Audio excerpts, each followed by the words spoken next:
Assalamualaikum warahmatullahi wabarakatuh. Kali ini saya akan membahas atau memberikan cara mudah untuk mengingat nilai perbandingan trigonometri pada sudut istimewa. Perbandingan trigonometri itu kan ada 6. Ada sinus, kosinus, tangen, kosekan, sekan, dan kotangen. Nah, di sini saya akan memberikan cara mudah untuk mengingat nilai dari perbandingan sinus dan kosinus. Sehingga nanti menentukan nilai tangen, kosekan, sekan, dan kotangen itu bisa lebih mudah.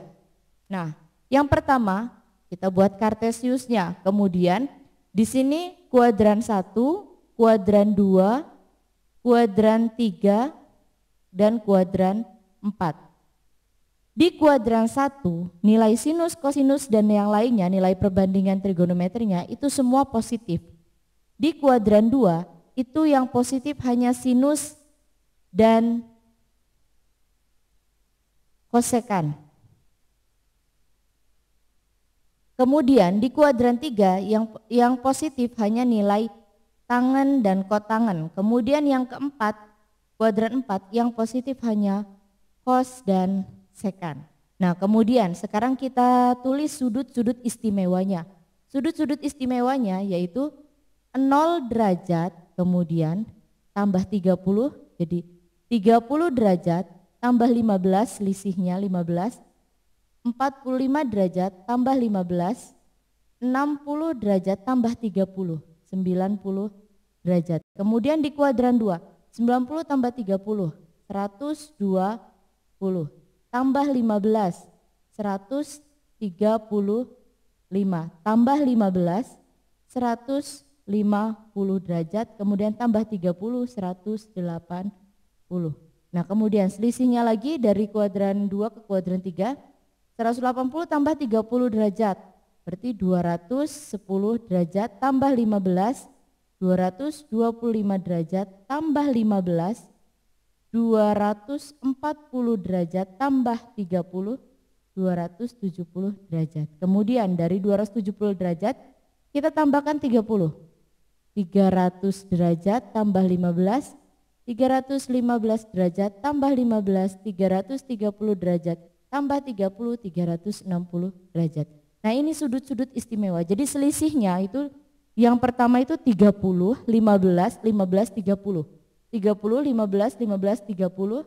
30, 15, 15, 30. 30, 15, 15, 30. Konsisten seperti itu.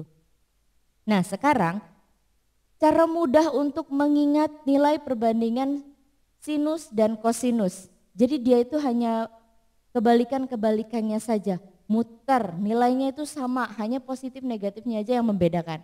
Sekarang untuk nilai yang pertama yang akan saya tentukan di sini, yang pertama adalah sinus, kemudian putaran yang selanjutnya adalah nilai kosinus.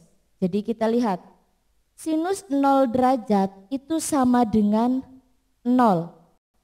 Nah, kalau sinus dari yang kecil dia naik sampai dengan nilai 1. Nilainya hanya dari interval 0 sampai dengan 1 semuanya. Tapi ada yang positif, ada yang negatif. Nah, sekarang sinus 0 derajat itu sama dengan 0. Kemudian sinus 30 derajat naik jadi setengah. Sinus 45 derajat naik lagi setengah akar 2. Sinus 60 derajat naik lagi setengah akar 3. Sinus 90 derajat 1. Nah, jadi dari yang kecil 0, setengah akar 2, setengah akar 3, 1. Setelah itu yang kosinus kebalikannya. Kalau sinus dari yang kecil naik ke besar, kalau kosinus dari yang besar naik ke kecil, turun ke kecil. Kosinus 0 derajat itu nilainya 1. Kemudian turun. Kosinus 30 derajat itu setengah akar 3. Kosinus 45 derajat setengah akar 2. Kosinus 60 derajat setengah. Kosinus 90 derajat 0. Nah, bilangannya kan sebenarnya itu aja, hanya urutannya yang beda. Kalau sinus dari yang kecil dari 0 itu naik jadi setengah akar 2, setengah akar 3, 1. Sedangkan kosinus itu dari yang besar, dari 1, dia turun. Kosinus 30-nya jadi turun setengah akar 3, kosinus 45-nya jadi setengah akar 2, kosinus 60-nya jadi setengah Kosinus 90-nya jadi 0. Nah, kalau sudah seperti ini, dari yang besar ini nanti dia turun, terus naik, turun. Seperti itu. Sedangkan yang cos dari yang kecil dia jadi naik, turun, naik. Sehingga di sini nanti nilainya sama nih. Itu. Oke. Sekarang kita lanjut. Untuk yang sinus. Sinus di kuadran 2, yang positif adalah sinus, berarti nilai sinusnya positif. Sinus 90 derajat itu kan 1. Nah, udah besar. Nah, sekarang turun lagi. Sinus 120 dari 1 berarti setengah akar 3. Sinus 135 jadi setengah akar 2. Sinus 150 jadi setengah. Kemudian sinus 180 0. Sedangkan kosinus dari 0 dia jadi naik. Tapi di kuadran 2 yang positif hanya sin. Jadi nilai sinusnya negatif. Kan dari 0. Dia naik ke setengah akar 2, setengah akar 3, 1. Tapi ada tanda negatifnya. Jadi dari 0 di sini menjadi min setengah. Nilai kosinus 120 derajatnya. Kosinus 135-nya min setengah akar 2, kemudian kosinus 150-nya min setengah akar 3, kosinus 180-nya min 1. Nah, setelah itu yang sinus sekarang di kuadran 3, yang positif hanya tangan, berarti nilai sinus dan kosinusnya negatif. Di sini sinus 180 derajat kan 0, berarti nanti akan naik. Berarti di sini setengah akar 2, setengah akar 3, 1. Tapi tandanya negatif. Jadi sinus 210 itu min setengah. Sinus 225 min setengah akar 2. Sinus 240 min setengah akar 3. Sinus 270 min 1.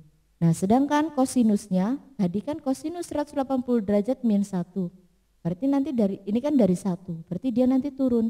Di sini berarti setengah akar 3, setengah akar 2, setengah, kemudian 0. Tapi tandanya negatif. Jadi di sini min setengah akar 3, kemudian min setengah akar 2, kemudian min setengah dan 0. Nah, setelah itu di kuadran 4-nya yang positif hanya cos, berarti nilai sinusnya negatif. Nilai sinus di sini 270 derajat kan min 1. Atau kita lihat bilangan ininya aja 1. Berarti kalau udah 1 di sini turun. Setengah akar 3, setengah akar 2, setengah, kemudian 0. Tapi tandanya negatif. Jadi 1 turun, sin 300-nya itu sama dengan min setengah akar 3, min setengah akar 2, min setengah, kemudian sin 360 derajatnya 0. Sedangkan untuk yang cos dia nilainya positif. Nah, di kuadran 4 positif. Jadi tadi cos 270 derajat itu 0, berarti di sini dia naik. Cos 300 derajat itu setengah, cos 315, setengah akar 2, cos 330, setengah akar 3, cos 361. Nah, ini nilai-nilai perbandingan trigonometri pada sinus dan kosinus. Sedangkan untuk menentukan tangen, konsep perbandingan tangen, misalkan tangen theta, itu kan sama dengan sin theta dibagi cos theta. Ini konsepnya. Jadi kalau misalnya mau menentukan tangen, nggak perlu dihafal nilai tangen pada sudut istimewa. Cukup kalian tahu nilai sinus dan kosinusnya, kalian akan tahu nilai tangennya. Contohnya, tangen 60 derajat. Berarti untuk mencari tangen 60 derajat tanpa menghafal, kalian tinggal konsep ini pakai. Berarti sinus 60 derajat dibagi cos 60 derajat. Sinus 60 derajat berapa sih? setengah akar 3 dibagi cos 60 derajat setengah. Setengah dibagi setengah kan 1, berarti sama dengan akar 3. Nah, jadi tangan 60 derajat itu sama dengan akar 3. Tanpa menghafal, yang penting tahu konsepnya, kalian akan bisa menentukan tangan. Oke, untuk nilai tangan, untuk pembahasan konsep kosekan, sekan, dan kotangan akan kita bahas di video selanjutnya. Jadi untuk yang ini cukup sekian. Semoga bermanfaat. Saya akhiri. Wassalamualaikum warahmatullahi wabarakatuh.